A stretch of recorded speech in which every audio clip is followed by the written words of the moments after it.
আমার ফলোয়ার্স এবং আমার ফ্রেন্ড লিস্টে থাকা বড় ভাই ও বন্ধুরা সবাইকে জানাই সালাম। আসসালামু আলাইকুম। আজকের মূলত ভিডিওটা হলো আমার বাইকটা ফ্রেশ করা নিয়ে। অনেক দিন ধরে ধুলাবালি জমছে, তাই ভাবলাম যে নিজের কাজ নিজেই করে ফেলি।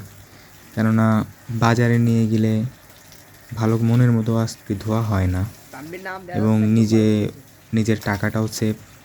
আর আমার মতো যারা অলস আছো তারা তো ধুলে এটা শারীরিক দিক থেকেও একটা উপকার। সব মিলিয়ে ভাবলাম যে আজকে নিজের কাজটা নিজেই করি, কেননা নিজের কাজ নিজে করাটাই উত্তম এবং এর ভিতর যে আলাদা একটা শান্তি আছে সেটা না করলে বুঝবেন না। এবং নিজের জিনিসের যত্ন নিন ভাই, না হলে কি হবে জানেন, আপনার একটা জিনিস আছে সেই জিনিসটা অপর আরেকজনের কাছ থেকে আশা করতে পারবেন, কিন্তু যদি না থাকে ভাই তাহলে আশাটা আর করা যায় না। আপনাদের একটা চরম সত্যি কথা বলি, আমার যখন বাইক ছিল না তখন যদি কারো কাছে বাইক চাইতাম বলতো যে আমার ভাই বাইকের এই সমস্যা, আমার চেন পকেটের সমস্যা, আমার ক্লাচ প্লেটের সমস্যার কোনো শেষ নাই। কিন্তু এখন যদি কারো কাছে বাইক চাই, কই সেই সমস্যার কথাগুলো তো বলে না।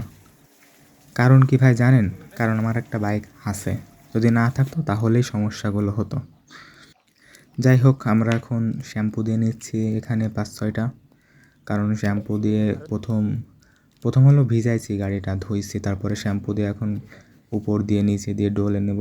ভালো করে ডলার পরে আবার পানি মারবো।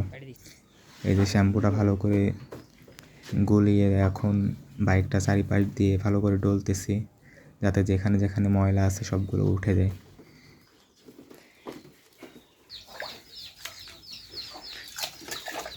মামু একদম প্রফেশনাল, সে সবসময় এই ধরনের কাজ করতে ভালোবাসে, নিজের জিনিস নিজেই করতে পছন্দ করে। আমি বলতেছিলাম যে দোকানে নিজে ধোয়া পানি বলতেছে, তার বলতেছে যে না থাক, নিজের কাজ নিজে করার একটা অনুভূতিই আলাদা।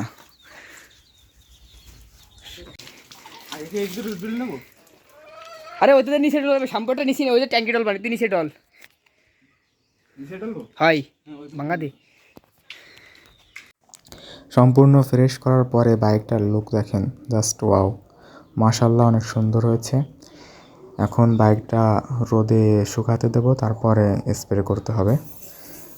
রোদে শুকানোর পরে বাইকটাতে ভালো করে স্প্রে করে নিচ্ছি, কেননা এই স্প্রেটা করার কারণ ধুলাবালি এসে যখন ট্যাঙ্কির উপর বা যেখানে স্প্রে করতেছি সেইখানে যদি লাগে তাহলে নিজেই গড়িয়ে পড়ে যায়, আর না পড়লেও হালকা বাড়ি দিলে বা ডলা দিলে উঠে যায়। এই জন্য স্প্রেটা মেরে নিচ্ছি। যাই হোক, সবাই ভালো থাকবেন এবং আমার যদি কথাই বা ভিডিওয় কোনো জায়গায় কোনো কিছু ভুল হয়ে থাকে ক্ষমা দৃষ্টিতে দেখবেন। আল্লাহ হাফেজ।